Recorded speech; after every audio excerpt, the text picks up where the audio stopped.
옛날 옛적에 강물이 조용히 흐르던 날부터 마을의 한 이야기가 전해져 내려오고 있었어요.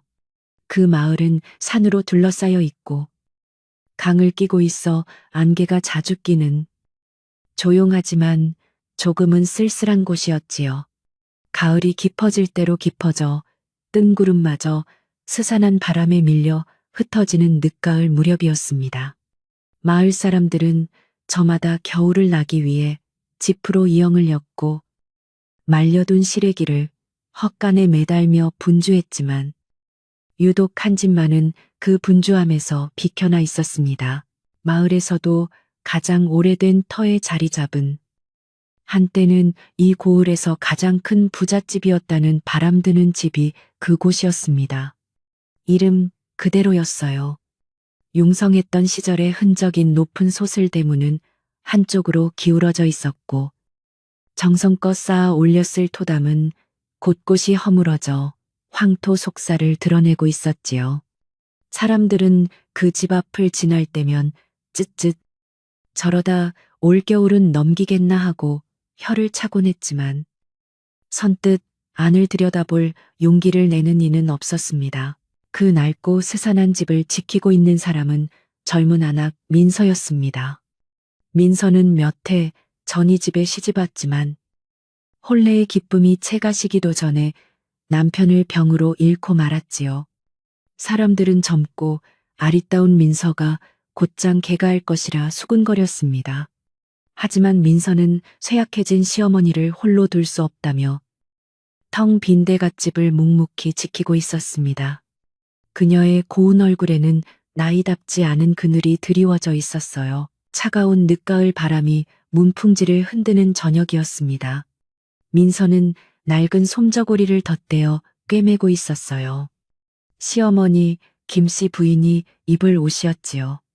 방 안에서는 김씨 부인의 마른 기침 소리가 잦아들지 않고 이어졌습니다. 콜록, 콜록. 그 기침 소리는 마치 낡은 집이 삐걱대는 소리처럼 민서의 가슴을 아프게 긁어내렸습니다. 약 한 첩 제대로 써보지 못하고 그저 따뜻한 숭늉을 드리는 것 말고는 할 수 있는 일이 없었습니다. 바로 그때였습니다. 휑하고 대문 틈으로 더 세찬 바람이 몰아쳤습니다. 바람은 마당을 한 바퀴 휘감고는 찢어진 장지문 틈으로 기어이 방 안까지 스며들었습니다. 민서는 자신도 모르게 왼쪽 가슴에 손을 얹었습니다. 쿵, 쿵, 쿵. 심장이 마치 북이라도 되는 듯 거세게 울리고 있었습니다. 그것은 민서만이 들을 수 있는 불안의 소리. 심장의 북소리였습니다. 그 북소리는 언제나처럼 다가올 혹독한 겨울을 예고하고 있었습니다. 민서의 눈길이 부엌 구석에 쌓아둔 땔감 더미로 향했습니다. 성인 남자 팔뚝만한 장작은커녕 장가지들을 긁어모은 것이 전부였습니다.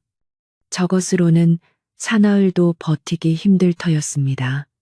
뒤주에 남은 쌀도 바닥을 보인 지 오래였습니다. 시어머니의 약값으로 그나마 있던 밭 한 떼기마저 넘긴 터라 올가을 수확을 기대할 수도 없었습니다. 막막함이 찬 공기처럼 폐부를 파고들었습니다. 하지만 땔감이나 쌀보다 민서를 더 두렵게 하는 것은 따로 있었습니다. 바로 이 집 그 자체였습니다. 남편이 죽고 가세가 기울자 그동안 발길이 뜸했던 시댁 일가부치들이 하나둘씩 모습을 드러내기 시작했습니다. 그들은 겉으로는 세약한 김씨 부인을 걱정하는 척했지만 그들의 번들거리는 눈은 이 낡은 집과 얼마 남지 않은 땅을 향해 있었습니다. 그들은 민서에게 젊은 사람이 언제까지 수절하고 살 거냐며 차라리 이 집을 처분하고 새 출발하라고 종용했습니다.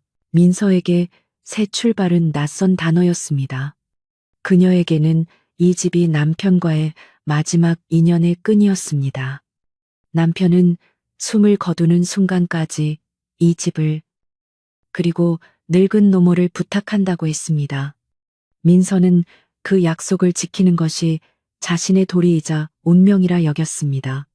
사람들은 그것을 어리석은 희생이라 불렀지만 민서에게는 지켜내야 할 삶의 전부였습니다. 그녀는 이 집의 대들보가 무너지는 것을 막기 위해 자신의 삶을 기둥으로 바치고 있었습니다. 민서는 꿰매던 바늘을 놓고 일어섰습니다. 숭늉이라도 덮여 시어머니께 드려야 했습니다. 부엌으로 나가는 툇마루는 이미 얼음장처럼 차가웠습니다. 집신을 꿰어 신고 마당으로 내려서자 앙상한 감나무 가지 끝에 위태롭게 매달린 까치밥 하나가 바람에 흔들리고 있었습니다. 마치 자신의 처지 같다는 생각이 들었습니다. 저 까치밥도 머지않아 떨어지거나 몹쓸 새의 먹이가 되겠지요. 민서는 애써 고개를 저으며 아궁이로 향했습니다. 아궁이에 불을 지피자 그제야 온기가 조금 도는 듯 했습니다. 마른 집단이 타닥하고 타들어가는 소리가 났습니다. 하지만 그 소리마저 집어삼킬 듯이 바람이 울었습니다. 바람은 낡은 기와지붕을 훑고 지나가며 귀신 우는 듯한 소리를 냈습니다. 어릴 적 할머니가 들려주던 집터가 허해지면 온갖 잡기가 모여든다는 이야기가 떠올랐습니다. 민서는 더 세게 불을 지폈습니다. 불꽃이 세차게 일렁이며 민서의 흔들리는 눈동자를 비추었습니다. 그때 방 안에서 시어머니가 희미한 목소리로 민서를 불렀습니다. 아가, 바뀌냐. 민서는 숭늉이 담긴 그릇을 들고 재빨리 방으로 들어갔습니다. 김씨 부인은 이불을 목까지 끌어당긴 채 앙상한 몸을 떨고 있었습니다. 어머님, 숭늉입니다. 좀 드세요. 민서는 시어머니의 등을 받쳐 일으켜 앉혔습니다. 김씨 부인은 겨우 한 모금을 넘기고는 다시 기침을 토해냈습니다. 김씨 부인은 숭늉 그릇 대신 민서의 손을 붙잡았습니다. 뼈마디만 남은 손은 불덩이처럼 뜨거웠습니다. 아가, 내가 이 집을 곧 무너뜨릴 것 같구나. 시어머니는 자신이 병약하여 집안의 기운을 쇠하게 만든다고 자책하고 있었습니다. 아닙니다. 어머님, 그런 말씀 마세요. 곧 봄이 오면 기운도 차리실 겁니다. 어머님은 이 집의 가장 큰 어른이십니다. 민서는 애써 덤덤하게 말했지만 목소리가 가늘게 떨리는 것을 막을 수는 없었습니다. 시어머니는 고개를 가로저었습니다. 아니다. 네가 무슨 죄가 있어 이 고생이냐. 이 몹쓸 인연 때문에 내 앞길을 막았어. 내가 김씨 부인의 눈에서 마른 눈물이 흘러내렸습니다. 민서는 차마 인연을 탓하지 말라 말할 수 없었습니다. 이 집에서 남편과 보낸 짧은 시간, 그리고 지금 시어머니와 나누는 이 고된 시간 모두가 민서에게는 버릴 수 없는 인연이었습니다. 그 인연이 지금 그녀의 발목을 잡고 있다 해도 말입니다. 나루터 마을 사람들은 민서의 처지를 안타까워하면서도 한편으로는 이해하지 못했습니다. 시어머니가 저리 알아누웠는데 젊은 애가 어찌 버티겠어. 쯧쯧. 우물가에 모인 안악들은 입방아를 찧었습니다. 그래도 그렇지. 아직 20 남짓인데. 저러다 청춘 다 보낸다. 그들의 말 속에는 동정심도 있었지만 곧 닥쳐올 비극을 예감하는 듯한 불길함도 섞여 있었습니다. 그들은 바람드는 집이 이 겨울을 넘기지 못할 것이라 확신했습니다. 민서는 그런 시선들을 모르는 바가 아니었습니다. 장애라도 나갈라치면 쏟아지는 동정, 어린 눈빛과 수군거림이 비수처럼 가슴에 밝혔습니다. 하지만 민서는 꿋꿋했습니다. 그녀는 남편의 무덤 앞에서 다짐했습니다. 이 집을, 그리고 어머님을 마지막까지 지키겠다고. 그것이 남편이 남긴 마지막 유산이자 자신이 짊어져야 할 희생의 무게였습니다. 그녀는 다시 바느질거리를 집어들었습니다. 한 땀 한 땀 흐트러진 마음을 다잡듯 꿰매어 나갔습니다. 밤이 깊어졌습니다. 시어머니는 숭늉 기운에 겨우 잠이 든 듯했습니다. 밖에서는 바람이 더욱 거세게 울부짖었습니다. 이제는 문풍지를 흔드는 정도가 아니라 아예 문짝을 통째로 뜯어갈 듯한 기세였습니다. 쿵, 쿵, 쿵.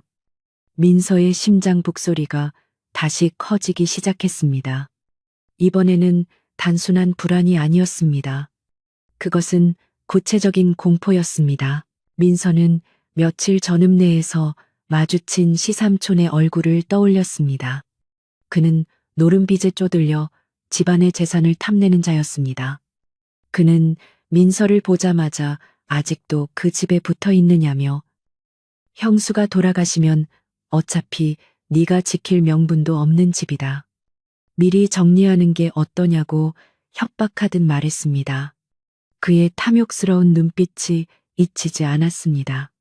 그들이 이 혹독한 겨울을 틈타 무슨 짓을 벌일지 몰랐습니다. 이 집은 단순한 거처가 아니었습니다.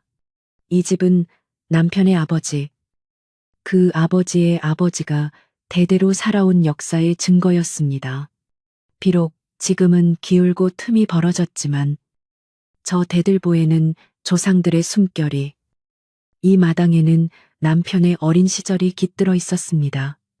민서가 지키고자 하는 것은 낡은 목재와 흙더미가 아니었습니다. 그녀는 기억을 지키고 있었습니다. 민서는 문득 아주 오래전 마을 축제에서 들었던 북소리를 떠올렸습니다. 풍년을 기원하며 둥둥 울리던 그 북소리는 사람들의 마음을 하나로 모으고 희망을 주었습니다. 하지만 지금 그녀의 가슴에서 울리는 북소리는 정반대였습니다. 그것은 절망과 고립의 소리였습니다. 누가 이 소리를 좀 멈춰 주었으면. 민서는 두 귀를 막아보았지만 북소리는 귓속이 아니라 심장 안에서부터 울려 퍼지고 있었습니다. 민서는 자리에서 일어났습니다. 낡은 소미불을 하나 더 꺼내 시어머니의 몸 위에 덮어주었습니다. 그리고는 부엌에서 남은 불씨를 화로에 담아 방 아랫목에 놓았습니다. 이것이 그녀가 할 수 있는 최선의 방비였습니다. 차가운 방 안, 호롱불 심지가 가늘게 타들어가며 민서의 길고 흰 그림자를 벽에 드리웠습니다.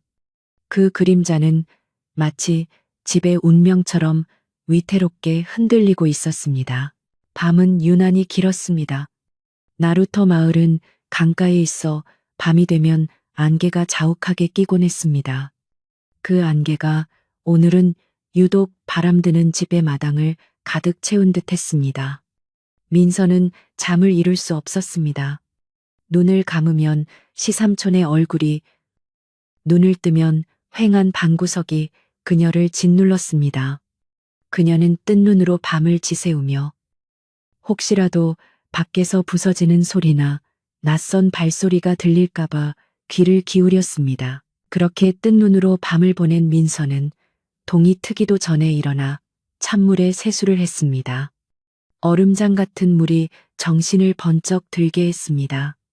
그녀는 매일 아침 정화수를 떠다 장독대에 놓고 기도를 올렸습니다. 남편을 잃은 뒤로 한 번도 걸은 적이 없는 일이었습니다. 산신령님, 용왕님, 부디 어머님을 굽어 살피시고 이 집을 지킬 힘을 주십시오. 그녀의 기도는 거창하지 않았습니다. 그저 하루를 무사히 넘기게 해달라는 간절한 바람이었습니다.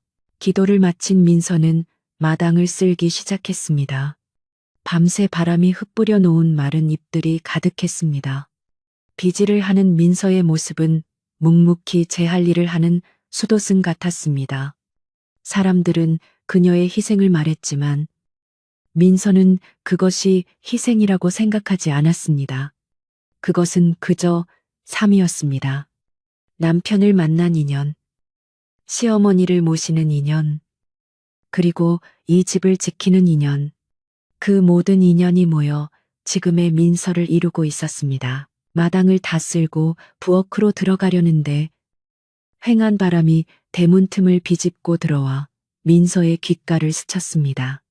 그 바람 소리 속에서 민서는 아주 희미하게 누군가의 목소리를 들은 것 같았습니다. 아니, 목소리가 아니라 어떤 기척이었습니다. 민서는 대문 쪽을 바라보았습니다. 낡은 문은 굳게 닫혀 있었지만 왠지 모를 불길함이 안개처럼 스며들고 있었습니다. 심장이 다시 쿵 하고 낮게 울렸습니다. 그것은 곧 닥쳐올 새로운 시련의 예고였습니다. 민서의 심장의 북소리는 단지 겨울의 추위나 시댁의 탐욕만을 경고하는 것이 아니었습니다. 그것은 곧 이 낡은 집에 들이닥칠 겉과 속이 다른 아주 교활하고 위험한 또 다른 인연을 감지하고 있었던 것입니다. 민서는 불안한 눈빛으로 대문을 바라보다 이내 고개를 젓고 차가운 부엌으로 발걸음을 옮겼습니다. 아침을 지어야 했습니다.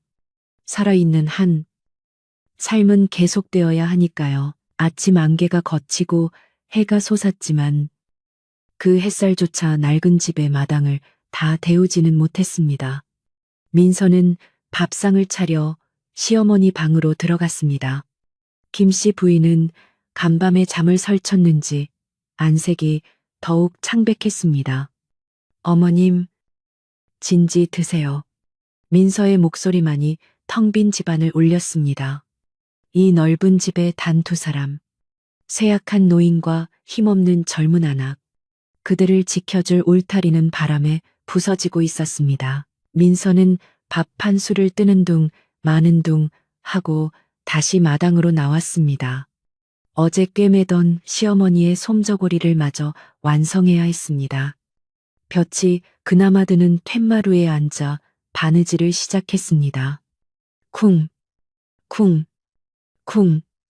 심장의 북소리는 잦아들지 않았습니다. 그것은 마치 이 집을 떠나지 말라고, 무너지지 말라고 외치는 남편의 목소리 같기도 했습니다. 민서는 바늘을 쥔 손에 힘을 주었습니다. 그래, 이 겨울을 어떻게든 버텨내야 한다. 그 결심이 굳어질 무렵 대문 밖에서 누군가의 발소리가 들려왔습니다. 민서가 툇마루에 앉아 바느질을 계속하던 바로 그 정호였습니다. 쿵, 쿵 하고 가슴이 울리던 참에 대문 밖에서 들려오던 발소리가 낡은 대문 앞에서 딱 멈추었습니다. 민서는 자신도 모르게 바늘을 쥔 손을 멈추고 소리가 나는 쪽을 바라보았습니다. 기울어진 대문은 삐걱 하는 소리를 내며 조심스럽게 열렸습니다. 안개가 채 거치지 않은 대문 틈으로 웬 중년의 여인이 고개를 쑥 내밀어 안을 살폈습니다. 여인은 옷차림새가 화려했지만 어딘지 모르게 촌스럽 그마저도 먼지투성이었습니다. 보찜 하나를 메고 지친 기색이 역력했지요. 여인은 마당에서 낯선 기척에 굳어있는 민서를 발견하자마나 그 피곤했던 표정을 순식간에 바꾸었습니다. 그녀는 과장되게 놀란 표정을 짓더니 이내 금방이라도 울음을 터뜨릴 듯한 얼굴이 되었습니다. 아이고 아이고. 세상의 여인은 그렇게 외치며 성큼성큼 마당으로 들어섰습니다. 그녀는 툇마루까지 쏜살같이 달려와 민서의 손을 덥석 잡았습니다. 따뜻함이라고는 없는 땀에 축축한 손이었습니다. 그대가 우리 서방님의 조카 며느리 민서로구나. 아이고. 이 딱한 것을 어쩌나 여인은 알지도 못하는 민서의 손을 붙잡고 대성통곡을 하기 시작했습니다. 민서는 너무나 뜻밖의 상황에 어안이 벙벙해져서 손을 빼낼 생각도 못하고 여인을 바라보았습니다. 한참을 울던 여인이 눈물 콧물 범벅이 된 얼굴을 훔치며 말했습니다. 나는 복희라고 하네. 그대의 시아버지 되시는 분의 사촌 누이 동생이지. 촌수로는 당고모가 되는 셈이야. 복희는 인연이라는 단어에 유독 힘을 주어 말했습니다. 멀리서 소식을 들었네. 우리 오라버니 대기일이도 힘겹다는 말을 듣고 어찌 내가 발 뻗고 잘 수가 있겠는가. 인연이 무섭지. 이리 발길이 절로 향하더구나. 복희는 민서가 대답할 틈도 주지 않고 마치 제 집인 양 툇마루로 올라섰습니다. 형님은 아니, 사돈어른께서는 안에 계신 게지 아이고, 이 바람드는 집에서 어찌 지내셨을꼬. 그녀는 보찜을 마루에 아무렇게나 던져두고는 망설임 없이 김씨 부인이 누워있는 안방문을 활짝 열어젖혔습니다. 형님, 제가 왔어요. 복희. 복희가 왔단 말입니다. 그 우렁우렁한 목소리가 텅 빈 집을 쩌렁쩌렁 울렸습니다. 김씨 부인은 갑작스러운 소란에 놀라 기침을 더 심하게 했습니다. 복희는 알아누운 김씨 부인의 곁에 털썩 주저앉아 또다시 울음을 터뜨렸습니다. 형님, 이 꼴이 다 뭡니까? 그 많던 재산 다 어디 가고 이리 몹쓸 병에 쯧쯧 이 젊은 것이 뭘 안다고 제대로 봉양이나 했겠습니까? 복희는 김씨 부인을 위로하는 척하면서 교묘하게 민서를 깎아내렸습니다. 민서는 방문 앞에 선 채 차가운 손을 어찌할 줄 몰랐습니다. 복희는 그날로 바람드는 집에 눌러앉았습니다. 그녀는 민서에게 걱정 말아라. 이제 이 당고모가 왔으니 모든 게 다 잘 될 게다라고 큰 소리를 쳤습니다. 그리고는 마치 이 집의 안주인이라도 된 듯 부엌을 차지했습니다. 아이고, 이게 집구석인가. 헛간인가 쌀독은 비었고 찬장엔 거미줄만 쳤네. 그녀는 쉴 새 없이 불평을 늘어놓으며 민서가 애써 정돈해둔 살림살이들을 뒤집어 놓기 시작했습니다. 그날 저녁, 복희는 오랜만에 왔으니 내가 솜씨발이 좀 하겠다며 저녁 식사를 차리겠다고 나섰습니다. 민서는 그저 묵묵히 물러나 아궁이에 불을 뗄 뿐이었습니다. 복희는 좁은 부엌에서 부산을 떨며 그릇들을 거칠게 다루었습니다. 그러다 선반 위에 고이 모셔져 있던 백자 그릇 2개를 꺼내려 했습니다. 그것은 민서가 시집 올 때 친정어머니가 마지막으로 챙겨주신 남편과 민서의 유일한 혼수 그릇이었습니다. 아이고, 손이 미끄러졌네. 와장창 요란한 소리와 함께 백자 그릇 2개가 부엌 바닥에서 산산조각이 나고 말았습니다. 민서는 심장이 쿵하고 내려앉는 것 같았습니다. 복희는 잠시 당황한 듯 했지만 이내 혀를 차며 말했습니다. 쯧쯧. 이런 낡아빠진 그릇은 못하러 뒀는고 사기 그릇은 깨지라고 있는 개지. 나중에 돈 벌면 새로 사면 그만이야. 그녀의 말에는 미안함이라고는 눈꼽만큼도 없었습니다. 민서는 깨진 사기 조각을 바라보며 입술만 파르르 떨었습니다. 다음 날 아침, 민서는 장독대에 물을 뜨러 갔다가 또 한 번 놀랐습니다. 집안의 가장 귀한 재산인 간장독의 뚜껑이 밤새 비스듬히 열려 있었던 것입니다.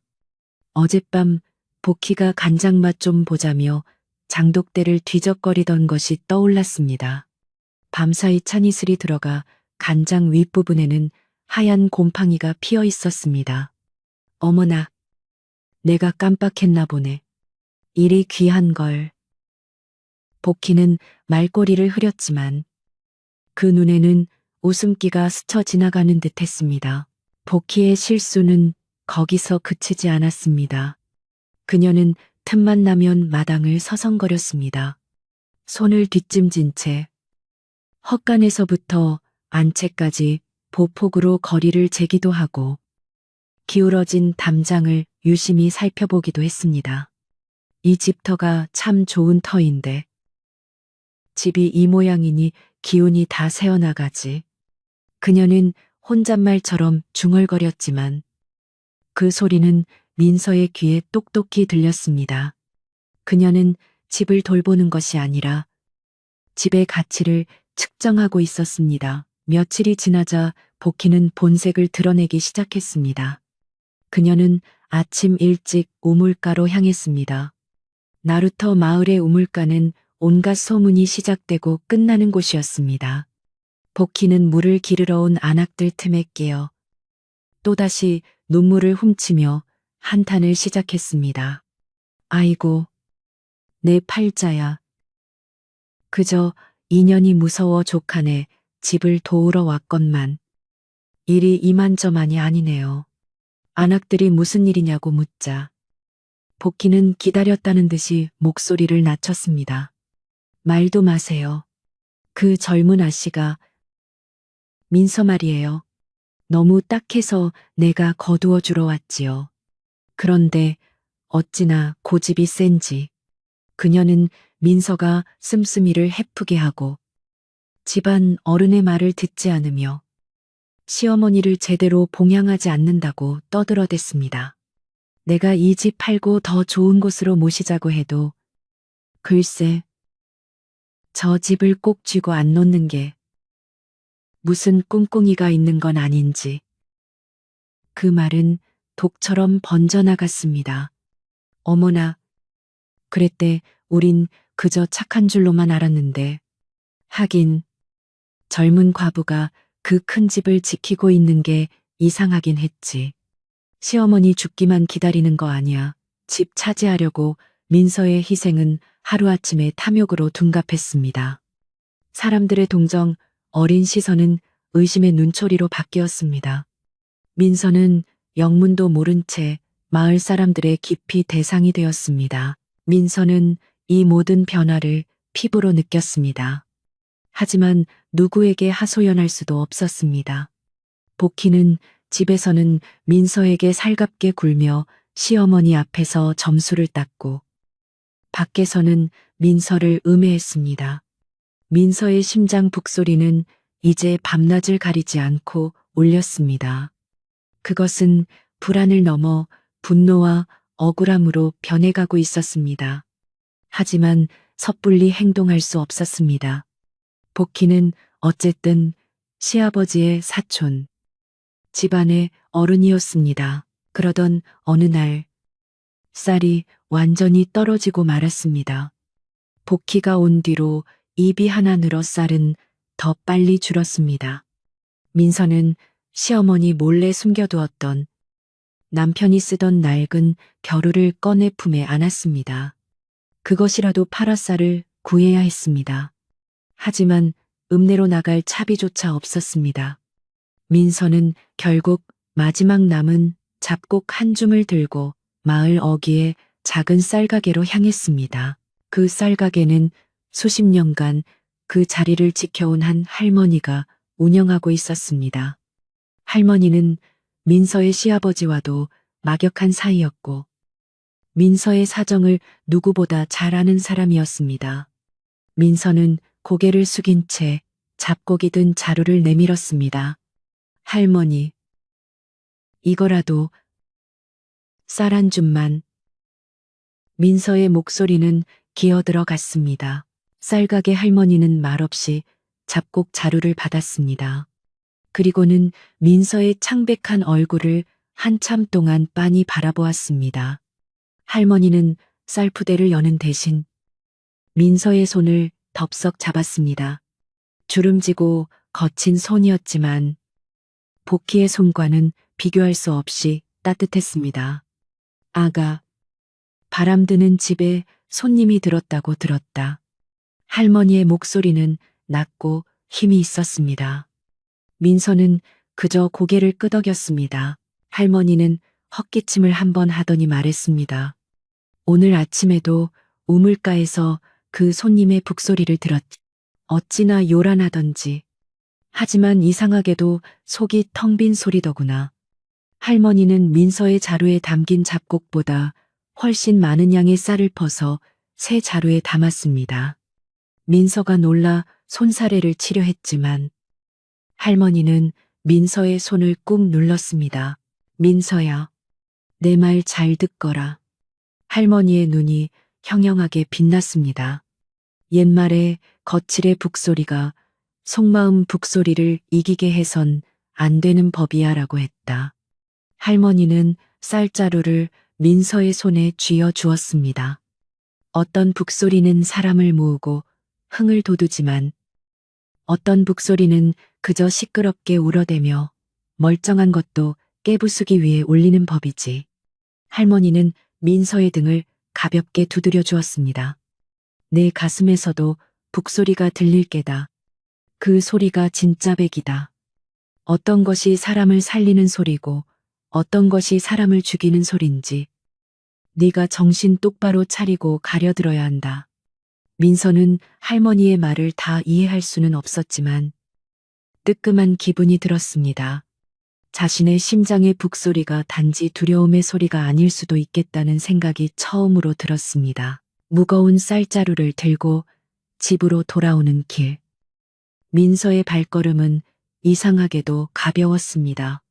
할머니의 말이 귓가에 맴돌았습니다. 거칠의 북소리와 속마음 북소리. 복희는 거칠의 북소리였습니다. 시끄럽고 요란하지만 속이 비어 있었습니다.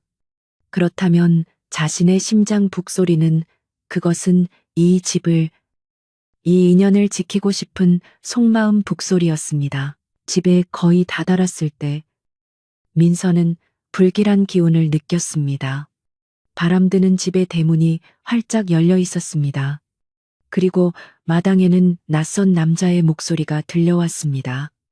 민서가 급히 대문 안으로 들어섰을 때 복희가 웬 사내와 함께 마당을 가로지르며 헛간 쪽을 유심히 살피고 있는 것이 보였습니다. 그 사내는 민서가 읍내에서 몇 번 본 적이 있는 땅을 사고 파는 거간꾼이었습니다. 복희는 쌀자루를 든 민서를 발견하고는 화들짝 놀랐습니다. 아, 아니, 저 사람은 그냥 길을 묻는. 복희는 당황한 기색을 감추지 못하고 횡설수설했습니다. 거간꾼은 민서를 위아래로 훑어보더니 복희에게 의미심장한 눈짓을 보내고는 헛기침을 하며 대문 밖으로 나가버렸습니다. 복희는 애써 태연한 척 웃으며 민서에게 다가왔습니다. 아이고, 장, 보느라 고생했네. 쌀은 넉넉히 구했어. 이 당고모가 아주 맛있는 밥을 지어줄게. 민서는 아무 말도 하지 않았습니다. 그저 쌀자루를 든 손에 힘을 꽉 주었습니다. 쿵, 쿵, 쿵. 심장의 북소리가 다시 울리기 시작했습니다. 하지만 이번에는 달랐습니다. 그것은 더 이상 두려움의 소리가 아니었습니다. 그것은 경고의 소리였으며 이제는 물러서지 않겠다는 다짐의 소리였습니다. 민서는 복희의 거짓 웃음 뒤에 숨겨진 탐욕스러운 민낯을 똑똑히 보았습니다. 쌀가게 할머니의 말을 듣고 돌아온 그날 이후 민서의 가슴에서 울리던 북소리는 그 성격이 확연히 달라졌습니다. 이전까지는 그저 막연한 불안과 공포에 쫓기듯 울렸다면 이제는 마치 적의 동태를 살피는 파수꾼의 북소리처럼 긴장감 속에서도 날카로운 경계심을 담고 울리기 시작했습니다. 민서는 더 이상 복희의 앞에서 주눅들거나 눈치를 보지 않았습니다. 그저 묵묵히 자신의 할 일을 하며 복희의 모든 언행을 차가운 눈으로 지켜볼 뿐이었습니다. 복희는 거간꾼과의 만남이 들킨 이후로 며칠간 몸을 사리는 듯 했습니다. 민서의 눈치를 살피며 쓸데없이 말을 걸고 밥상에 반찬이라도 하나 더 올리려 애쓰는 신용을 했습니다. 하지만 그것도 잠시. 며칠이 지나지 않아 그녀는 더욱 대담하고 노골적으로 행동하기 시작했습니다. 겉으로 드러난 경계심이 소용없다는 것을 깨닫자 아예 민서를 없는 사람 취급하며 자신의 목적을 향해 거침없이 나아갔습니다. 그녀의 첫 번째 목표는 집안의 실권자, 알아놓은 김 씨 부인이었습니다. 복희는 민서가 밭일이나 빨래터에 나가 잠시 집을 비운 틈을 노렸습니다. 그리고는 김 씨 부인의 방에 들어가 문을 닫아 걸고는 온갖 감언이설을 늘어놓기 시작했습니다. 형님, 제 말 좀 들어보세요. 언제까지 이 젊은 애한테 짐이 되실 겁니까? 민서도 아직 젊은데 저러다 청춘 다 보냅니다. 그게 다 형님 탓인 것 같아. 이 동생은 가슴이 미어집니다. 김씨 부인은 병세에 밀려 정신이 맑았다 흐렸다를 반복했습니다. 그런 김씨 부인의 귀에 복희의 목소리는 마치 자장가처럼 혹은 독처럼 스며들었습니다. 차라리 이 집을 처분하세요. 읍내에 작고 따뜻한 집을 얻어 제가 형님을 모실게요. 그리고 민서에게는 돈 한 뭉치 쥐어주어세 출발하게 하는 것이 형님이 마지막으로 베푸는 은혜입니다. 복희는 민서의 희생을 부담으로 집을 파는 것을 은혜로 둔갑시켰습니다. 김씨 부인은 희미한 목소리로 그 아이는 내 며느리다. 내 마지막 인연이야. 라고 말하려 했지만 복희는 그 말을 가로막았습니다. 인연은 무슨 얼어 죽을 인연입니까? 그건 악연입니다. 형님, 저 아이가 이 집에 붙어 있는 한 형님 병세도 나아지지 않을 겁니다. 저 아이가 이 집의 기운을 다 빨아먹고 있는 거라고요. 복희는 이제 대놓고 민서를 집안을 망하게 할 요물처럼 몰아붙였습니다. 우연히 평소보다 일찍 빨래를 마치고 돌아온 민서가 그 대화를 밖에서 듣게 되었습니다. 민서는 온몸의 피가 차갑게 식는 것을 느꼈습니다. 심장의 북소리가 쿵, 쿵, 쿵, 분노로 격렬하게 울렸습니다. 민서는 당장이라도 문을 박차고 들어가 복희의 뺨이라도 올려붙이고 싶었지만 가까스로 참아냈습니다. 지금은 때가 아니었습니다. 섣불리 감정을 드러냈다가는 복희의 계략에 말려들 뿐이었습니다. 민서는 소리 없이 부엌으로 가 쇠막대기로 아궁이 바닥을 거세게 후벼 파며 분을 사겼습니다. 복희의 파괴적인 행동은 이제 집안의 상징적인 물건들을 향했습니다. 며칠 뒤 유난히 바람이 차던 날이었습니다. 민서는 시어머니가 아끼시던 집안의 가장 큰 물 항아리에 물을 채우러 갔습니다. 부엌 처마 밑에 자리한 그 항아리는 이 집의 풍요를 상징하는 물건이었습니다. 그런데 항아리 밑동에 금이가 있는 것이 보였습니다. 가느다란 금이었지만 그 틈으로 물이 방울방울 새어나오고 있었습니다. 민서는 가슴이 철렁했습니다. 아무리 낡아도 그토록 튼튼하던 항아리였습니다. 자세히 살펴보니 금이 간 곳 주변에 뾰족한 돌로 일부러 쪼아낸 듯한 흔적이 남아 있었습니다. 민서의 눈이 서늘해졌습니다. 이것은 실수가 아니었습니다. 명백한 파괴였습니다. 겨울이 코앞인데 물을 저장할 가장 큰 항아리가 깨진 것은 이 집의 생명줄 하나가 끊어진 것과 다름없었습니다. 복희는 이 집의 풍요를 상징적으로 깨뜨린 것입니다. 그뿐만이 아니었습니다. 마당 한가운데에 서 있는 늙은 감나무는 이 집안의 역사를 함께한 상징과도 같은 나무였습니다. 비록 지금은 가세가 기울어 예전만큼 많은 감이 열리지는 않았지만 여전히 굳건히 서서 집을 지켜주고 있었습니다. 그런데 며칠 전부터 감나무의 잎이 누렇게 뜨고 시들시들해지기 시작했습니다. 민서는 가뭄 때문인가 싶어 물을 길어다 부어주었지만 소용이 없었습니다. 그러던 어느 날 새벽, 이상한 기척에 잠이 깬 민서가 창호지 틈으로 마당을 내다보았습니다. 달빛 아래 복희가 감나무 뿌리 근처에 몰래 무언가를 파묻고 있었습니다. 그녀는 주위를 두리번거리며 조심스럽게 행동했습니다. 민서는 숨을 죽였습니다. 복희가 사라진 뒤 민서는 날이 밝자마자 그곳을 파보았습니다. 흙 속에서는 하얀 소금이 한 줌 묻혀 나왔습니다. 나무를 고사시키기 위해 몰래 소금을 묻은 것입니다. 민서는 치가 떨렸습니다. 복희는 이 집의 역사마저 죽이려 하고 있었습니다. 민서는 더 이상 이 모든 일을 묵묵히 지켜보고만 있을 수 없었습니다. 복희는 단순한 불청객이 아니었습니다. 그녀는 이 집을, 그리고 이 집에 깃든 모든 인연을 파괴하러 온 약탈자였습니다. 민서는 무언가 결정적인 증거, 복희의 가면을 벗겨낼 무언가가 필요했습니다. 복희가 그토록 강조하는 인연이라는 것이 얼마나 거짓된 것인지 밝혀내야 했습니다. 결심을 굳힌 민서는 그날 오후 시아버지께서 생전에 쓰시던 사랑방을 정리하기 시작했습니다. 그 방은 남편이 죽은 뒤로 거의 드나들지 않아 묵은 먼지만 쌓여 있었습니다. 복희는 죽은 사람 물건은 뭐하러 놔두냐. 다 태워버려야 우환이 없다며 핀잔을 주었지만 민서는 아랑곳하지 않았습니다. 그녀는 낡은 괴짝과 책장들을 꼼꼼히 살피기 시작했습니다. 그곳에 분명 무언가 남아있을 것만 같았습니다. 먼지를 뒤집어 쓴 채 낡은 서책과 잡동사니들을 드러내던 민서의 손에 낡은 편지 묶음 하나가 잡혔습니다.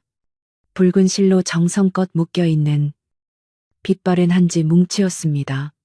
그것은 시아버지가 주고받았던 편지들 같았습니다. 민서는 혹시나 하는 마음에 붉은 실을 풀었습니다. 대부분은 안부를 묻거나 농사일을 논하는 평범한 편지들이었습니다. 민서가 실망하며 마지막 편지 봉투를 여는 순간이었습니다. 그것은 다른 편지들과는 필체가 달랐습니다. 다급하게 휘갈겨 쓴 듯한 글씨였습니다. 편지를 보낸 사람은 다름 아닌 오래전 이 집에서 일했던 머슴의 아내였습니다. 편지의 내용은 충격적이었습니다. 나으리, 부디 복희라는 그년을 집안에 들이지 마십시오. 그녀는 겉과 속이 다릅니다. 제게 누명을 씌우고 쌀을 훔쳐 달아났으며 편지에는 복희가 젊은 시절 먼 친척이라는 인연을 내세워 이 집에 잠시 머물렀던 일, 그리고 그 기간에 좀도둑질을 일삼고 이간질을 하다가 발각되어 쫓겨난 사실이 적나라하게 적혀 있었습니다. 쫓겨나면서도 반드시 이 집에 복수하겠다고 저주를 퍼붓고 갔습니다. 그년이 말하는 인연은 은혜가 아니라 원한입니다. 민서의 손이 부들부들 떨렸습니다. 심장의 북소리가 이제는 경고가 아닌 확신으로 쿵하고 크게 울렸습니다. 드디어 복희의 거짓된 인연 뒤에 숨겨진 추악한 진실을 찾아낸 것입니다. 복희는 도움을 주러 온 것이 아니었습니다. 그녀는 오래전 쫓겨났던 수모를 갚고 이 집을 완전히 무너뜨리기 위해 돌아온 것이었습니다. 민서는 편지를 품속 깊이 넣었습니다. 이것이 자신과 시어머니, 그리고 이 집을 지킬 유일한 무기였습니다. 하지만 이것만으로는 부족했습니다. 이 사실을 사람들에게 알려야 했습니다. 복희의 거칠에 북소리에 현혹되어 자신을 의심하고 있는 마을 사람들에게, 그리고 무엇보다 이 모든 소란을 잠재울 힘이 있는 증인이 필요했습니다. 민서의 머릿속에 쌀가게 할머니의 현명한 얼굴이 떠올랐습니다. 민서는 그 길로 쌀가게를 향해 달려갔습니다. 해가 뉘엿뉘엿 지고 있었지만 쌀가게 할머니는 문을 닫지 않고 마치 민서를 기다린 듯 곰방대를 물고 앉아 있었습니다. 민서는 가게 안으로 뛰어들어가자마자 할머니 앞에 털썩 주저앉았습니다. 그리고 품속의 편지를 꺼내 할머니에게 내밀었습니다. 할머니, 읽어주세요. 쌀가게 할머니는 돋보기를 꺼내 들고 편지를 천천히 읽어 내려갔습니다. 편지를 다 읽은 할머니의 얼굴이 엄숙하게 굳어졌습니다. 허, 이 몹쓸 것. 내가 그럴 줄 알았지. 거칠의 북소리가 요란하다 싶더니 속에는 이런 독사를 품고 있었구나. 할머니는 곰방대를 재떨이에 털며 민서를 바라보았습니다. 그래서 어찌할 생각이냐. 아가, 민서는 더 이상 망설이지 않았습니다. 그녀의 눈은 텐마루에서 바느질을 하던 나약한 안악의 눈이 아니었습니다. 할머니, 사흘 뒤 보름달이 뜨는 날입니다. 그날 제게 힘을 보태주십시오. 저희 집에 오셔서 이 모든 것을 지켜봐 주시고 증인이 되어 주십시오. 민서의 목소리는 떨렸지만 그 안에는 굳은 결의가 담겨 있었습니다. 할머니는 말없이 고개를 끄덕였습니다. 알겠다. 사흘 뒤라. 좋은 날이다. 썩은 것은 도려내고 묵은 것은 밝히기에 아주 좋은 날이지. 할머니는 민서의 손을 다시 한번 꾹 잡아주었습니다. 가서 준비하거라. 내 속마음 북소리가 진짜 백이임을 증명할 때가 되었다. 네가 이겨야 한다. 네가 이겨야 그 집이 살고 네가 산다. 집으로 돌아오는 민서의 발걸음은 더 이상 도망치듯 가볍지 않았습니다. 땅을 단단히 딛는 군인의 발걸음 같았습니다. 집에 도착하니 복희가 마당에서 거간꾼과 다시 만나 은밀하게 이야기를 나누고 있었습니다. 그들은 민서가 나타나자 황급히 입을 다물었지만 민서는 더 이상 그들을 피하지 않았습니다. 그녀는 두 사람 앞을 당당히 지나쳐 안방으로 향했습니다. 어머님, 저 왔습니다. 민서는 곤히 잠든 시어머니의 이마를 짚었습니다. 여전히 뜨거웠습니다. 민서는 물수건을 적셔 시어머니의 이마를 닦아주었습니다. 조금만 더 견뎌주십시오. 사흘 뒤면 이 집을 짓누르던 모든 악귀들을 제가 몰아내겠습니다. 민서의 목소리는 낮고 차분했지만 그 어떤 맹세보다도 강한 힘을 담고 있었습니다. 그날 밤 민서는 뜬 눈으로 밤을 새웠습니다. 그녀는 시아버지의 사랑방에서 붓과 먹을 꺼냈습니다. 그리고는 깨끗한 한지를 펼쳐 무언가를 적어 내려가기 시작했습니다. 무엇을 적는지는 알 수 없었지만 붓을 쥔 그녀의 손은 조금의 망설임도 없었습니다. 밖에서는 복희가 거간꾼과 함께 밤늦도록 술을 마시며 떠드는 소리가 들려왔습니다. 그 거칠의 북소리는 이제 민서의 귀에 들리지 않았습니다. 그녀의 가슴 속에서는 더 크고 더 웅장한 진실의 북소리가 울려 퍼지고 있었기 때문입니다. 민서가 결심을 굳힌 사흘 뒤 마침내 보름달이 뜨는 날이 밝았습니다. 그 사흘 동안 바람드는 집에는 폭풍 전야와도 같은 기묘한 긴장감이 흘렀습니다. 복희는 거간꾼을 다시 불러들이지는 않았지만 틈만 나면 읍내에 다녀오겠다며 밖으로 나돌았습니다. 그녀의 얼굴에는 초조함과 함께 탐욕스러운 기대감이 번들거렸습니다. 그녀는 이 낡은 집이 곧 자기 손에 들어올 것이라 확신하는 듯 했습니다. 그날 정오, 복희는 그 어느 때보다 화려하게 치장을 하고 나타났습니다. 낡은 한복이지만 억지로 기름을 먹여 번들거렸고 분도 두껍게 발랐습니다. 그녀는 아침부터 안방을 들락거리며 김씨 부인에게 형님, 오늘 좋은 소식이 있을 겁니다. 이 지긋지긋한 집구석과도 이제 안녕이에요 라고 알 수 없는 소리를 해댔습니다. 김씨 부인은 그저 눈을 감고 얕은 숨만 내쉴 뿐이었습니다. 마침내 해가 서산으로 막 넘어가려 할 무렵이었습니다. 쿵, 쿵, 쿵. 민서의 심장 북소리가 났고 무겁게 울리기 시작했습니다. 대문 밖에서 요란한 발소리와 함께 시끌벅적한 목소리들이 들려왔습니다. 이 집이 틀림없다니까 복희의 목소리였습니다.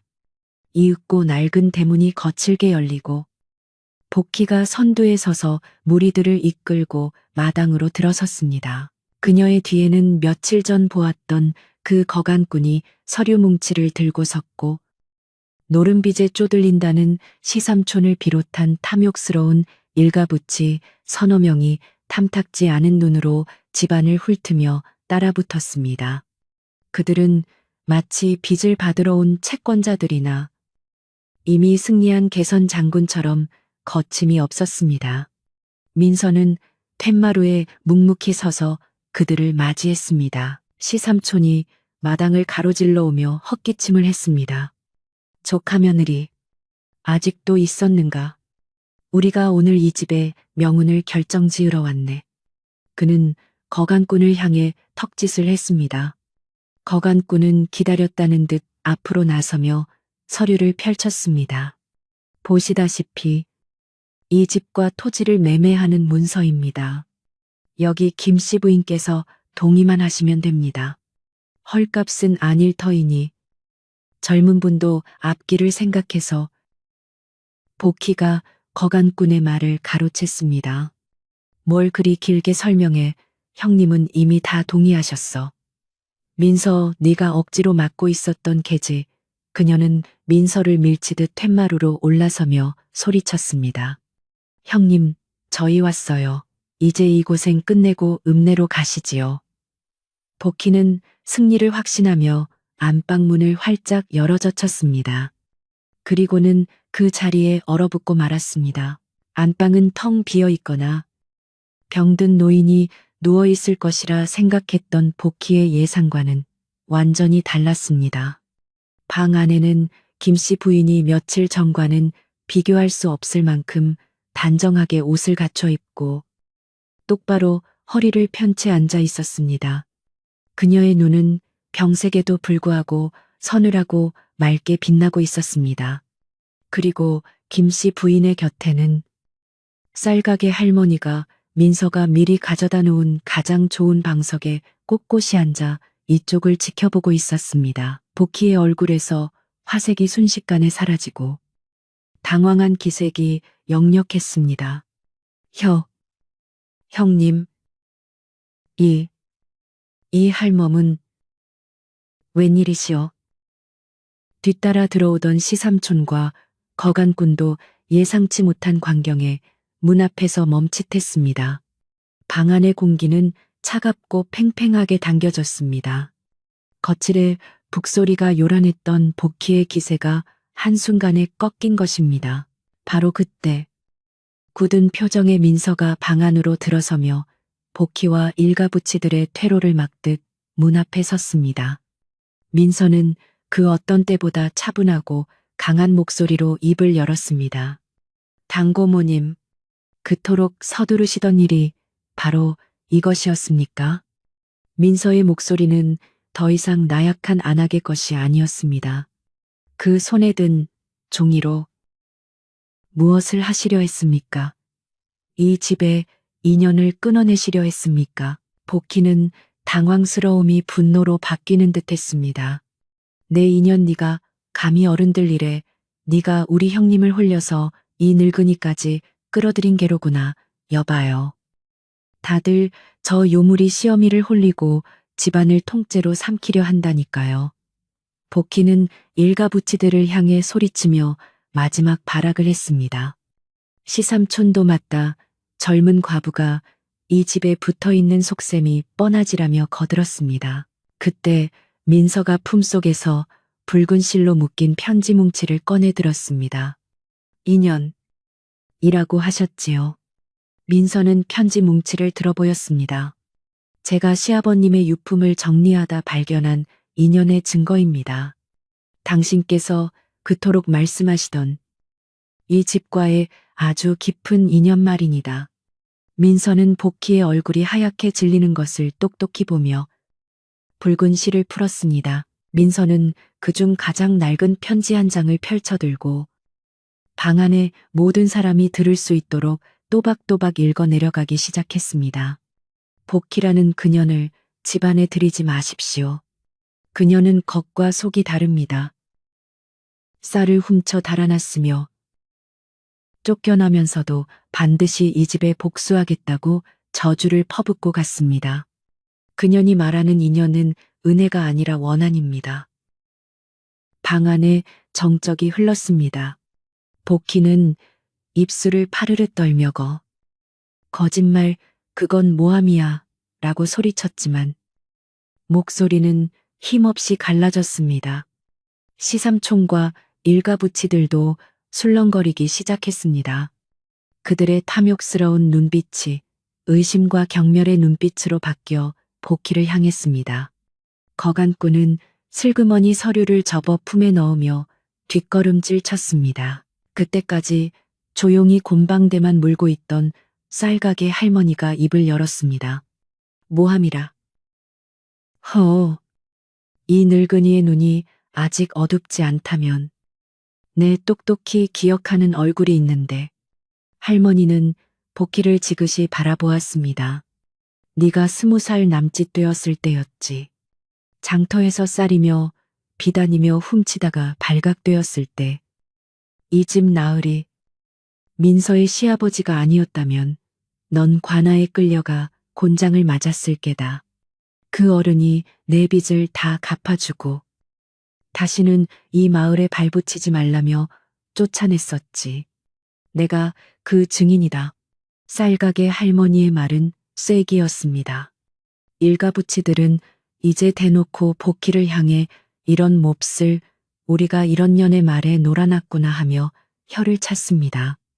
복희가 인연이라며 내세웠던 모든 것이 실은 수십 년 묵은 원한과 복수심에 불과했음이 만천하에 드러난 것입니다.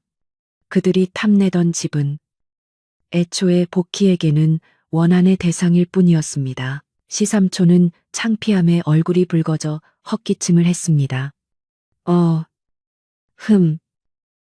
우리가 사정을 잘 몰랐네. 그는 거간꾼의 팔을 잡아 끌며 황급히 방을 나섰습니다. 다른 일가부치들도 쥐구멍이라도 찾듯 줄행랑을 쳤습니다. 거간꾼은 민서에게 눈도 맞추지 못하고 이런 거래는 없던 일이오라며 대문 밖으로 뛰쳐나갔습니다. 이제 방 안에는 민서와 김씨 부인, 쌀가게 할머니, 그리고 복희 네 사람만이 남았습니다. 복희는 모든 것이 끝났음을 깨닫고 그 자리에 주저앉았습니다. 그녀의 요란했던 거칠에 북소리는 이제 완전히 멈췄습니다. 그녀는 텅 빈 눈으로 바닥만 내려다보고 있었습니다. 그 어떤 변명도 울부짖음도 없었습니다. 그때 내내 침묵을 지키던 김씨 부인이 입을 열었습니다. 그 목소리는 쇠약했지만 집안의 어른으로서의 위엄을 잃지 않았습니다. 복희야. 그 한마디에 복희의 어깨가 움찔거렸습니다. 내보찜을 싸거라. 그리고 다시는 이 집의 문턱을 넘지도 내 눈에 띄지도 말거라. 이것이 내가 내게 베푸는 마지막 인연이다. 복희는 아무 말 없이 일어섰습니다. 그녀는 마루에 던져두었던 자신의 보찜을 들쳐매었습니다. 그리고는 그 누구의 얼굴도 쳐다보지 않고 도망치듯 바람드는 집을 빠져나갔습니다. 쿵, 쿵, 쿵. 그녀가 대문을 닫고 사라지는 소리가 아니라 민서의 가슴 속에서 그토록 시끄럽게 울리던 심장의 북소리가 마침내 멎는 소리였습니다. 방 안에는 다시 고요함이 찾아왔습니다. 쌀가게 할머니는 만족스러운 듯 고개를 끄덕이며 일어섰습니다. 됐다. 이제 됐다. 아가. 할머니는 민서의 어깨를 툭툭 두드려주고는 김씨 부인에게 정중히 절을 하고 방을 나섰습니다. 민서는 할머니를 대문까지 배웅했습니다. 할머니는 뒤돌아보며 웃었습니다. 이제부턴 밥 잘 챙겨 먹거라. 그날 밤 바람드는 집배는 보름달이 환하게 떠올랐습니다. 복희가 소금을 묻었던 감나무 위로, 그리고 금이 갔던 항아리 위로 달빛은 공평하게 쏟아졌습니다. 시어머니와 민서 사이에는 아무런 말도 오가지 않았습니다.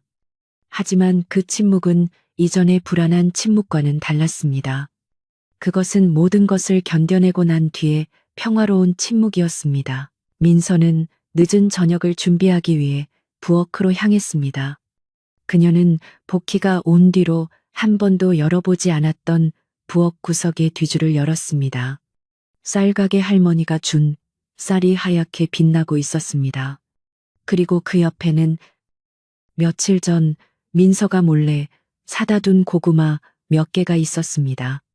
민서는 아궁이에 불을 지폈습니다. 따뜻한 온기가 부엌을 감쌌습니다. 민서는 쌀을 씻고 고구마를 깎아 솥에 넣었습니다. 그리고는 천천히, 아주 천천히 죽을 쑤기 시작했습니다. 타닥, 타닥, 장작 타는 소리와 뭉근하게 죽이 끓는 소리가 바람드는 집을 채웠습니다. 그 소리는 마치 새로운 심장의 고동 소리처럼 온화하고 규칙적이었습니다. 달큼하고 구수한 냄새가 방 안까지 퍼져나갔습니다. 민서는 뜨거운 고구마죽을 그릇에 담아 시어머니 방으로 가져갔습니다. 김씨 부인은 어느새 잠이 들어 있었습니다. 그 얼굴은 근래 보기 드물게 평온해 보였습니다. 민서는 밥상을 머리맡에 조용히 내려놓고 시어머니의 곁에 가만히 앉았습니다. 창밖에 환한 달빛이 잠든 시어머니와 그 곁을 지키는 민서의 모습을 고요히 비추고 있었습니다. 그렇게 모든 소란이 멎고 바람드는 집에 고요한 평화가 찾아온 다음 날 아침이었습니다. 간밤에 내린 옅은 서리가 마당을 하얗게 덮었고 공기는 더없이 차고 맑았습니다. 복희라는 존재가 남기고 간 어지러운 기운은 마치 그 서리에 전부 얼어붙어 사라진 듯 했습니다. 민서는 여느 때와 다름없이 이른 새벽에 일어나 정화수를 뜨고 시어머니를 위해 맑은 미음을 쏘았습니다. 어머님은 어제 큰일을 치른 탓인지 아니면 마음이 놓인 탓인지 고난잠에 빠져 있었습니다. 소문은 바람보다 빨랐습니다. 나루터 마을은 좁았고 어제 저녁 바람드는 집에서 일어난 일은 쌀가게 할머니의 입을 통해 그리고 도망치듯 빠져나간 거간꾼과 일가부치들의 창피한 뒷모습을 통해 하룻밤 사이에 온 마을로 퍼져나갔습니다. 복희의 요란했던 거칠의 북소리에 속아 민서를 오해하고 의심했던 마을 사람들은 저마다 부끄러움에 고개를 들지 못했습니다. 그들은 자신들이 얼마나 어리석었는지, 그리고 민서가 홀로 얼마나 무거운 짐을 지고 있었는지 그제야 깨닫게 되었습니다. 아침 대바람부터 바람드는 집의 낡은 대문이 조심스럽게 열렸습니다. 민서가 마당을 쓸다 말고 고개를 들자 우물가에서 민서를 험담하는데 앞장섰던 안악이 머뭇거리며 서 있었습니다. 그녀는 민서와 눈이 마주치자 화들짝 놀라며 고개를 숙였습니다. 그녀의 손에는 잘 말린 시래기 한 묶음이 들려 있었습니다. 젊은 새댁, 이게 별건 아니고 우리 밭에서 말린 건데 국이라도 끓여 드시라고. 그녀는 횡설수설하며 시래기를 툇마루에 슬그머니 내려놓고는 민서가 대답할 틈도 주지 않고 황급히 달아났습니다. 그것은 시작에 불과했습니다. 잠시 후 마을의 상수의 농악대에 우두머리 인 박영감이 지게에 땔감용 장작을 한가득 지고 왔습니다. 허허, 이 사람아, 내가 산에서 나무를 좀 해왔는데 우리 집엔 땔감이 넘쳐서 말이야. 이거 안 가져가면 썩어 문드러질 것 같으니 자네가 좀 태워 없애주게. 박영감은 무뚝뚝하게 말하며 땔감을 헛간 앞에 내려놓았습니다. 그는 민서의 희생을 탐욕이라며 가장 크게 혀를 찼던 사람 중 하나였습니다. 뒤이어 쌀가게 할머니가 손수레에 무언가를 싣고 낑낑대며 왔습니다. 민서가 달려나가자 할머니는 웃으며 말했습니다. 어제 보니 그 집 항아리가 금이 갔더구나. 마침 우리 가게 뒤편에 옹기장이에게 빚지고 받아둔 작은 항아리가 하나 있어서 가져왔다. 큰 동만 하겠냐마는 급한 대로 물이라도 담았어야지. 할머니는 민서의 손을 꾹 잡으며 사람들이 다 미안해서 그런 게야. 말이란 게 한 번 뱉으면 주워 담기 어려우니 저렇게 물건으로 마음을 전하는 게지. 너그러 이 받아주거라 하고 속삭였습니다. 그날 하루 종일 바람드는 집의 문턱은 마를 새가 없었습니다. 누구는 삶은 고구마 한 소쿠리를, 누구는 갓 담근 동치미 한 사발을, 또 누구는 계란 몇 알을 집구러미에 싸서 가져왔습니다. 그들은 하나같이 별거 아니다.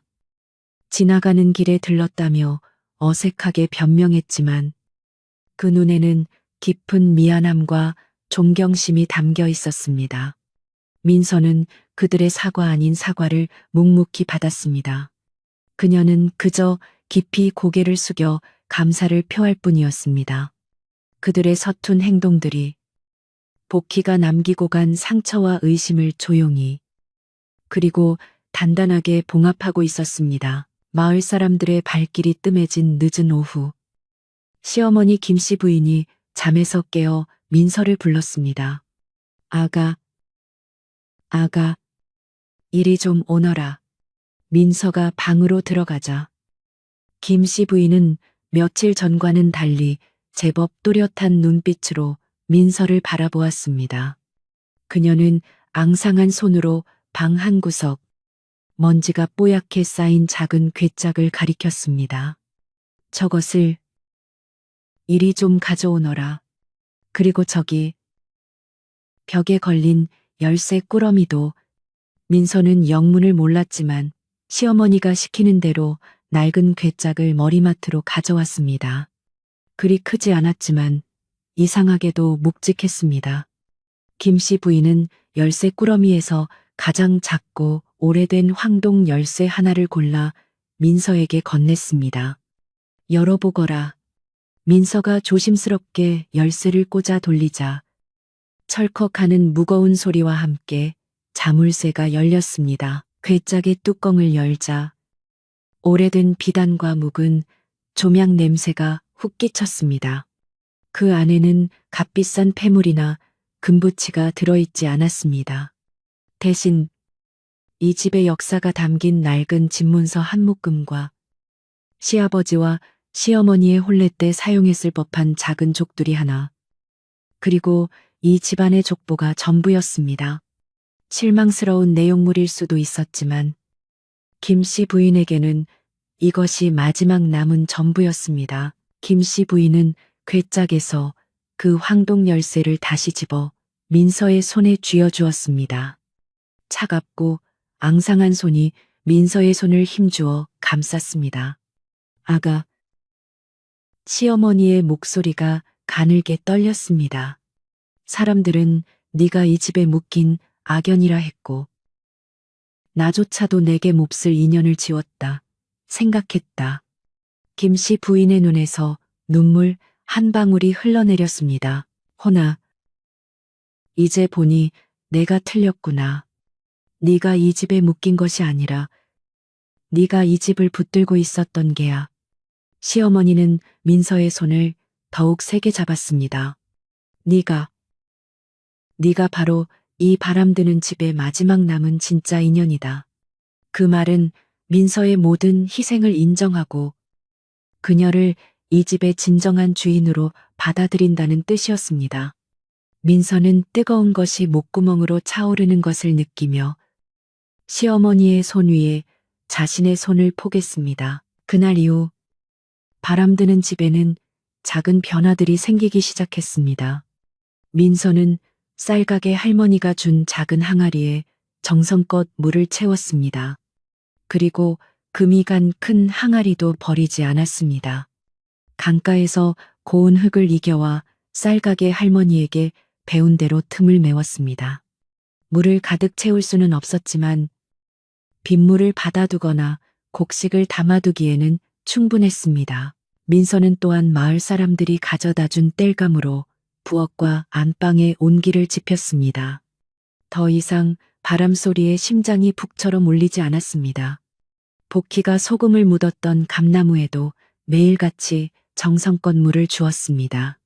뿌리가 상했는지 알 수 없었지만 민서는 포기하지 않았습니다.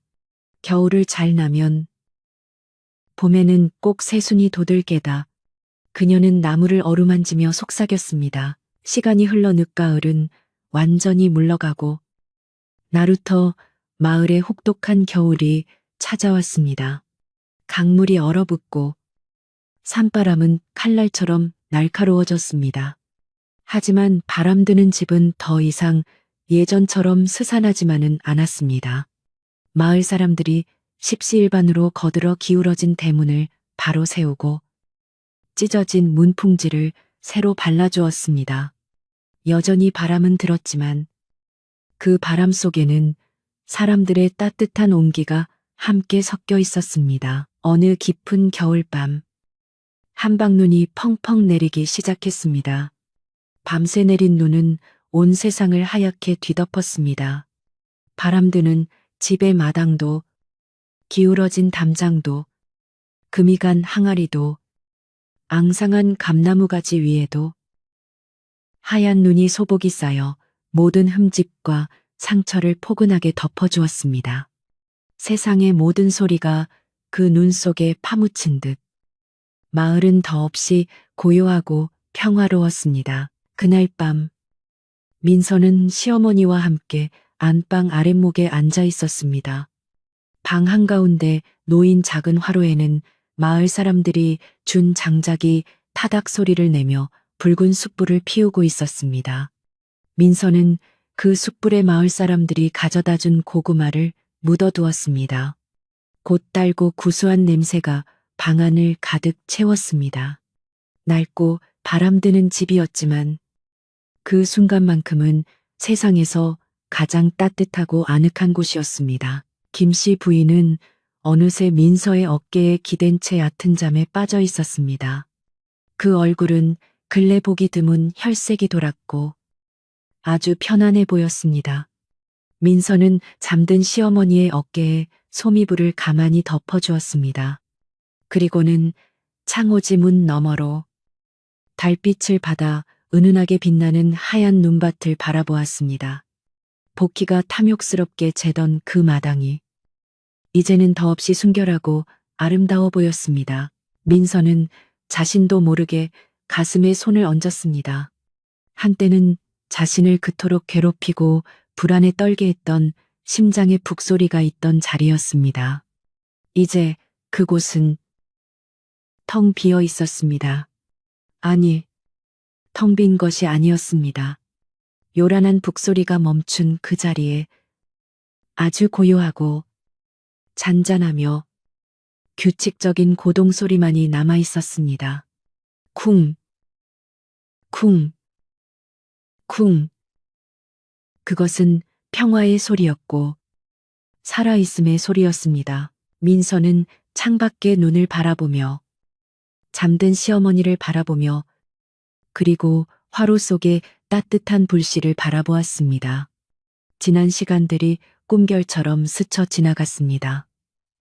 남편을 잃은 슬픔, 집을 지켜야 한다는 불안감, 복희에 대한 분노, 그리고 마을 사람들에 대한 고마움.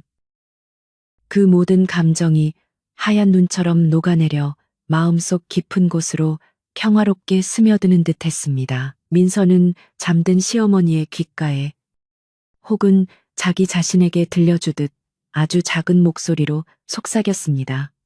그 목소리는 겨울밤의 맑은 공기 속으로 조용히 퍼져나갔습니다. 이제 편히 쉴 수 있겠습니다. 그날 밤 나루터 마을은 깊은 잠에 빠졌습니다.